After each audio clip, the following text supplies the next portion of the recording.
नमस्कार, मी जय राऊत बुलेटिनमध्ये आपले स्वागत। आमदार संतोष बांगर साहेब व युवा सेना जिल्हा प्रमुख रामभाऊ कदम यांच्या नेतृत्वावर विश्वास ठेवत दिग्रस कराळे येथील अनेक मान्यवरांचा शिवसेनेत जाहीर प्रवेश। हिंगोली शिवसेना जिल्हा प्रमुख तथा कळमनुरी विधानसभा मतदारसंघाचे लोकप्रिय आमदार श्री संतोष बांगर साहेब व युवा सेना जिल्हा प्रमुख रामभाऊ कदम यांच्या नेतृत्वावर विश्वास ठेवत हिंगोली तालुक्यातील शिवसेना युवसेनामध्ये दिग्रस कराळे येथील अनेक मान्यवरांनी शिवसेनेत जाहीर प्रवेश केला। TV24 मराठीसाठी कृष्णा कराळे, हिंगोली।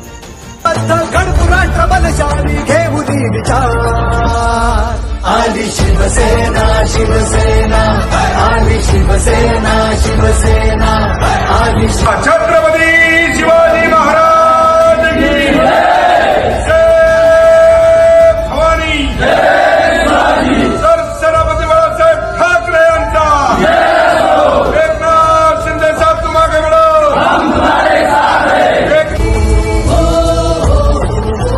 शिकवण रक्तात आमच्या दिघे साहेबांची अरे हिऱ्या पोटी घालून